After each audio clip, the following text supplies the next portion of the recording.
চুল, কালার করা চুল, বক্তা থেকে সে এখন টিকটকার হতে চাচ্ছে। কিছুদিন পরে দেখবেন আবার এই লোকটা এসেই বলবে আমার ভুল হয়েছে। হুজুর তিনি অলরেডি ক্ষমা চেয়ে নিয়েছেন। তার প্রোফাইল থেকে স্ক্রিনশট নেওয়া সেই পিকচারটি আপনারা দেখুন। দর্শক বন্ধুরা, আজকে এমন একটি ভিডিও নিয়ে আপনাদের মাঝে উপস্থিত হয়েছে, যে ভিডিওটি আমাদের সবার শোনার এবং দেখার প্রয়োজন, খুবই গুরুত্বপূর্ণ মনে করি আমি। বর্তমান সময় উপযোগী একটি ভিডিও নিয়ে আপনাদের মাঝে উপস্থিত হয়েছি, যেটার ঘটনা শুনলে, যেটার ঘটনা আপনারা জানলে আপনাদের চোখ জায়গায় থাকবেন, আপনাদের চোখ কপালে উঠে যাবে, আপনারা আশ্চর্য হয়ে যাবেন।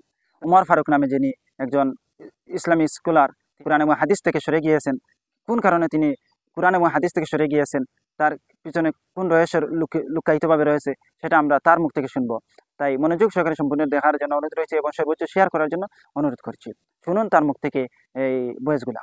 ভাই চুলমুল রং কইরা প্যান্ট শার্ট পরে তো ভাইরাল হইয়া যামুগা। ইন্টারভিউ নিয়েন নাকি? সিরিয়াস? আমার ভাই ভাইরাল হইতেও ভাই যত উল্টা পাল্টা করে ভাই আমি ভাইরাল হইয়া যামুগা, বুঝছেন? এখন রমজান দেখা তো কালকে তো মনে করেন আমরা শেষ রোজা, আমরা চুল রং করবো জাউরা লোকের মতো, চুরা মাথার লাল রং কইরা, তারপরে কাঁচা বাদাম পেন্টেন কিনা গেঞ্জি টেঞ্জি পইরা কঠিন একটা লোক লুম ভাই। আপনি ইন্টারভিউর ব্যবস্থা করে দেন ভাই। কি হয়েছে ভাই? ওয়াজের মাঠ ছেড়ে দিবেন কেন ভাই? ওয়াজের মাঠ সাইরা মনে করেন আপনি পাগলামি লেগে পাগলামি নামতাছি, বুঝছেন? মুফতি ফয়সাল আহমেদ আশরাফি সাহেব, আপনার সাথে আমার সাথে যে এটা সুসম্পর্ক ছিল, আপনি ওই সম্পর্কটা নষ্ট করছেন। ফয়সাল আহমেদ জিহাদিকে আমি যদি একটু মিডিয়ার সামনে একটু খালি দাঁড় করাইতাম, আপনি সারা বাংলাদেশ আপনি ট্রেন্ডিং এসে পড়তেন। আপনি চুল কালার করা কিচ্ছু লাগলো না, আপনি খালি আমাকে এসে বুঝে খালি ওই অঙ্গনে নিয়ে যেতে চাইতেন। নাটক তো ভাই আমরাই বানাই, নাটক কি মানুষই বানায়? মিডিয়াটা হলো সম্পূর্ণ নাটক, হোক ইসলামিক হোক আন ইসলামিক। কন্টেন্ট ক্রিয়েটর আমার দৌড় দিছে, দৌড়ানি কি লিয়ে দেওয়াইছে? আমি রাজি না হলে এর বাপের ক্ষমতা ছিল, কি লিগে দেওয়াইছে? কারণ দিলে ভিডিও হিট করবে। আপনি যেভাবে ওয়াচ করতেছেন নাকি চ্যালেঞ্জ 50 বছর ওয়াচ করে আপনি আগাইতে পারবেন? আমি ওয়াচ করি আজকে 8 বছর যাব, 8 বছর আমার মানুষে কোনো খোঁজ খবর নেয় নেই। 2 দিনে 1000 মানুষ আমাকে ফোন দিছে, নক দিছে 2 দিনে। তাকে কি বলবো ভাই? খেলা তো মাত্র সবে শুরু হইলো। ওয়াচ করি নাকি না করি, না সিনেমাই করি না কি করি, সেটা তো আসলে বলা যায় না। যে কাজটা যে রিস্ক নিয়ে করছি, আপনি পারবেন? শুধু রিস্কের কাজ, ইমান আমলের দিক দিয়ে তো রিস্কের কাজ। আপনি কি ভাবছেন এখন কি আমার কি দমায়া নামায় দিব? আপনি বুঝেন আমি প্রেস ক্লাবে বক্তৃতা দিব, সব সাংবাদিক এখন আমার পিছনে পিছনে ঘুরে। আপনি অবাক হয়ে যাবেন যে বাংলাদেশে যারা মাথা পিছু আলেম তারা আমাকে নক দেয়। শানে সাহাবা খতিব কাউন্সিল থেকে আমাকে খুঁজতেছে, আপনি জানেন? স্বামী মজুমদার আমাকে খোঁজে।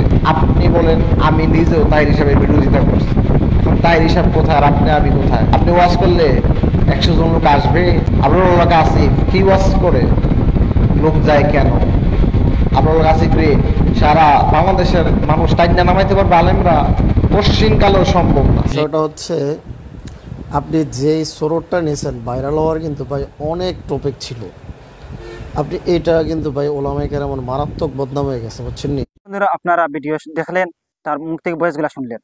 আসলে এই ভয়েসগুলো শোনার পর আমি নিজেই আতঙ্কের মাঝে পড়ে গেছি। আমি একজন হুজুর দাবি করতে আমার লজ্জা লাগতেছে। দর্শক বন্ধুরা, উমর ফারুক নামে যিনি কুরআন এবং হাদিস থেকে সরে গিয়েছেন, এটা কিন্তু বাংলাদেশের নতুন ঘটনা নয়।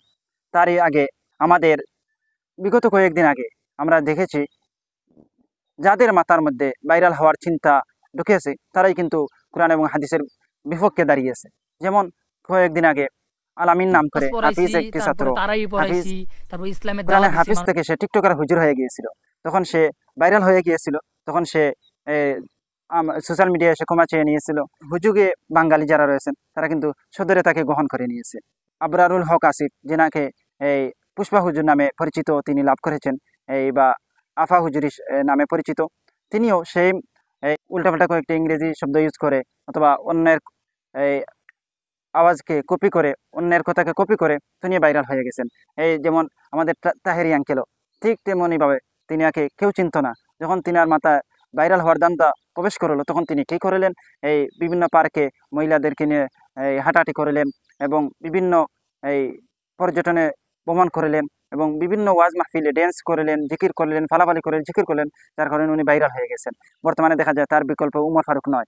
তিনি কিন্তু কী করছেন? ভাইরাল হওয়ার কারণে তিনি ইসলাম, কুরআন এবং হাদিস থেকে সরে গিয়েছেন।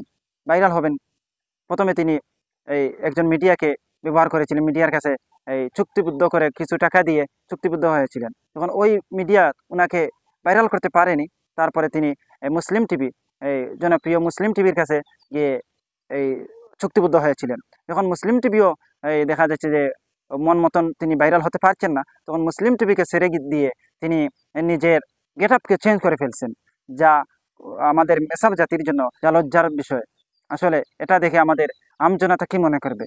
আমার মনের কথা হচ্ছে, যারা এই সমাজের মধ্যে ভাইরাল হওয়ার কারণে কোরআন এবং হাদিস থেকে বিরোধিতা করে, কোরআন এবং হাদিসের এই আলো থেকে সরে যায় এবং ভাইরাল হয়ে আবার এই ক্ষমা চেয়ে নিয়ে জাতির কাছে, তখন ওনাদেরকে জুতা পিটা করা উচিত, আমি মনে করি এটা।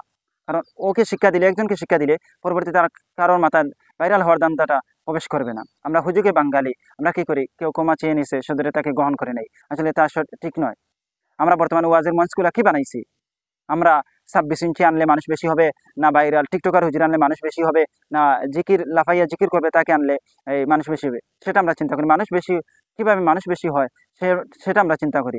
এটা চিন্তা করি না যে ওয়াজ করালে আমাদের আমলওয়ালা হুজুর দরকার, ইলিমওয়ালা হুজুর দরকার, যিনি আসলে দিনের কথা শুনলে আল্লাহ এবং রাসূলের কথা মনে হয়, এই মৃত্যুর কথা স্মরণ হয়, জিনার কথা শুনলে আমাদের এই শরীরের মধ্যে পরিবর্তন আসে, তিনাকে আমরা দাওয়াত করি না। আফসোসের বিষয় এটা। দর্শক বন্ধুরা, আমার অনুরোধ থাকবে আজকের এই ভিডিও শেয়ার করে, সর্বোচ্চ শেয়ার করে সবার কাছে ছড়িয়ে দিবেন, যাতে সবাই এই সতর্ক থাকতে পারেন।